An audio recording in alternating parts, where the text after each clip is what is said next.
Welcome back to Men and the City. In today's episode, I want to do something slightly different. Today we're going to talk about a 37-year-old man who wrote something I think is rather profound, or something useful that we can use as a starting point to understand the time in which we live. So I think the title of this video will be called, "What Do We Do Now?" I'm just going to read this to you. So it says, 37-year-old man, no idea what to do with my life. And he says, serious. So this is coming from his heart. He says, I wash dishes for a living. I haven't had a girlfriend in 10 years. I have no friends. My family are a bunch of fake people that I feel totally distant from. I live in Massachusetts. I have $15,000 saved up. I own a van that I'm almost done renovating into a solar tiny home. I have no idea, WTF, to do with my life. I'm bored all the time. All I do is work, go to the gym, and self-study hobbies like photography. I don't like anything really. I'm never happy. WTF should I do with my life? I'm a total failure basically at this point, and I just don't even know where to go from here. Move somewhere, take a trip. What should I do with this money? I'm totally lost. I have experienced all of those things. I personally, like many of you watching probably, went through a lot of that emotional turmoil in my 20s. And if you want to learn more about that, you can watch the first video in the series. The first thing I would say to this young man, and he's 37, so he's close to my age, but we are all still young men, as hard as that may seem to believe. What I would say to him, first, foremost, and above all, is to forgive yourself.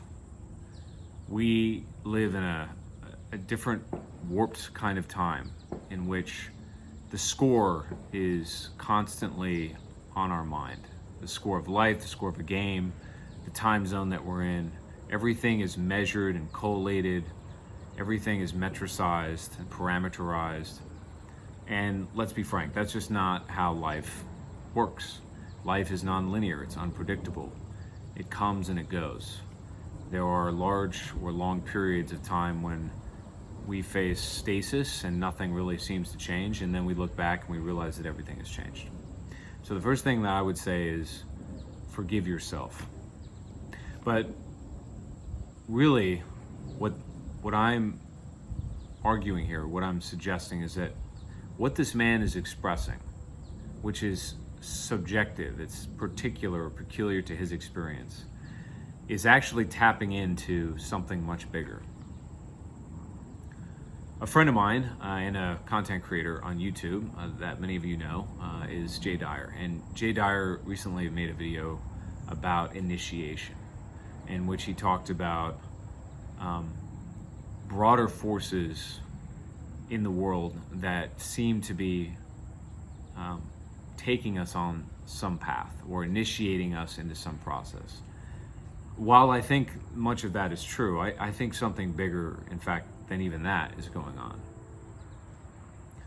When I was extracted from the matrix, you might say, when I was decoupled from the assembly line of life, it forced me in a very painful manner to evaluate the bubble that I was in. It forced me to look at all of the flaws, not just in myself and my failures or my failings, but it forced me to look at the system, if you want to call it that we're living in. And what I discovered, which no doubt this 37-year-old man has figured out as well, is that the system is flawed, it's broken, it's distorted, it's warped, it's poisoned, it's cancerous.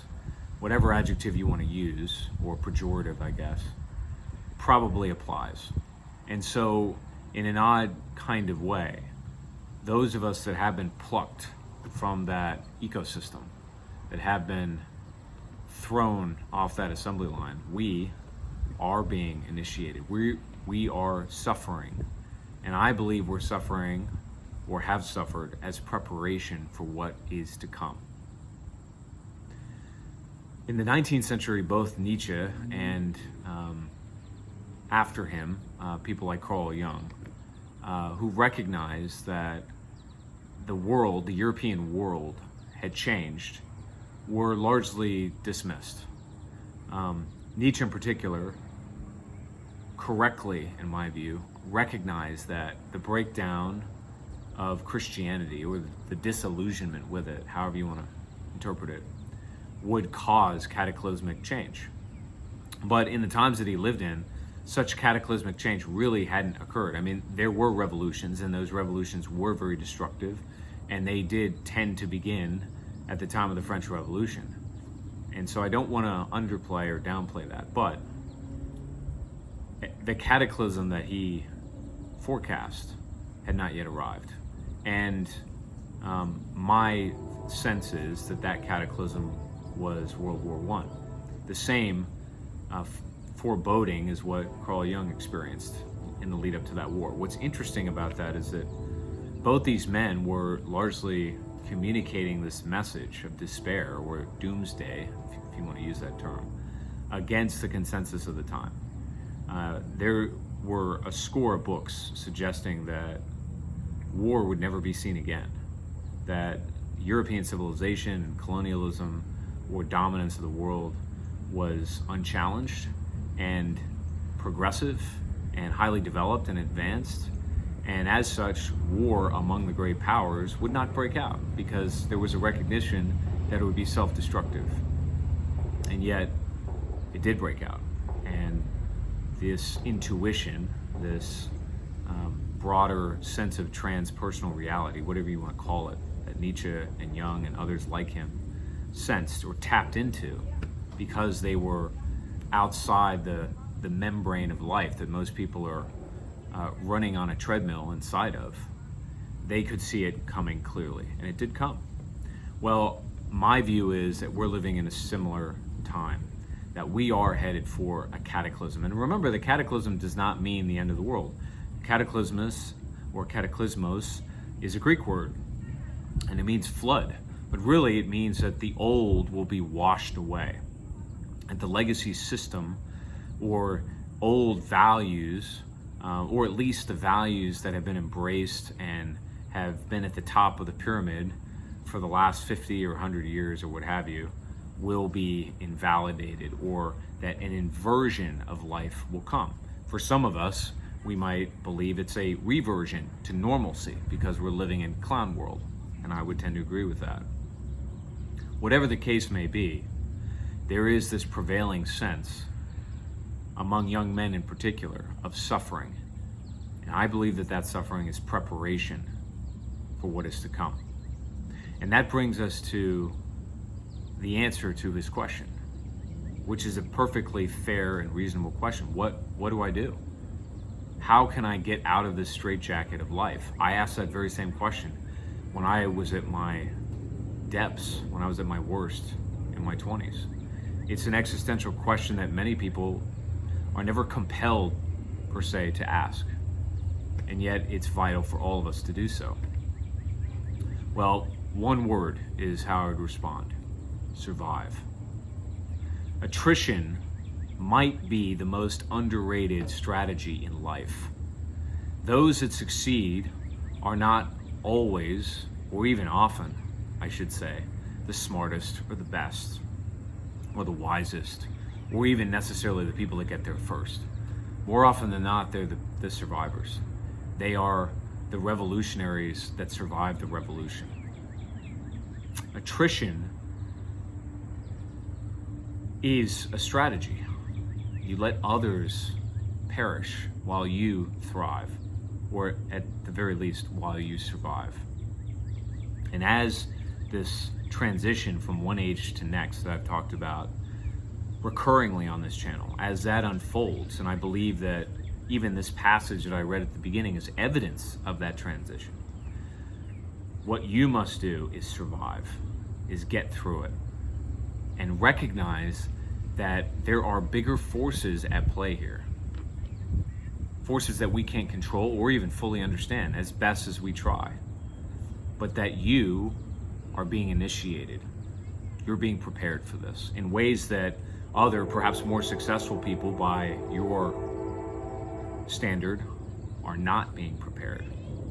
And all the flaws and inconsistencies and the systematic or structural breakdowns that are increasingly self-evident to most of us, particularly younger men that have struggled and are sexless or isolated or even suicidal. But that we are part of something bigger, that we're living in very exciting and tumultuous times. So you must survive. You must keep going, so to say. The last thing I want to say is that there's another myth about human survival that is sometimes embraced by more academic-like thinkers, and that is that human survival, and you see this a lot from the quote-unquote elites that have these safe houses in remote parts of the world, and they're buying farmland and so forth. The way that humans have survived, the way that we've procreated and moved on, the manner in which we have propagated ourselves into the future has been through community. It's been through coalescing around other like-minded or similar people. And so in addition to surviving on your own, what you must do is find other people like yourself.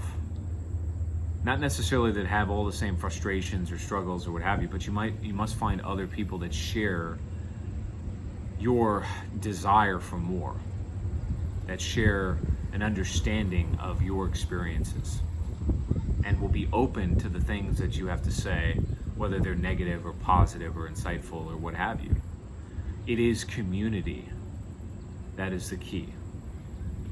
So, hopefully that will give most of you things to think about. Stay tuned for more, and we'll talk soon.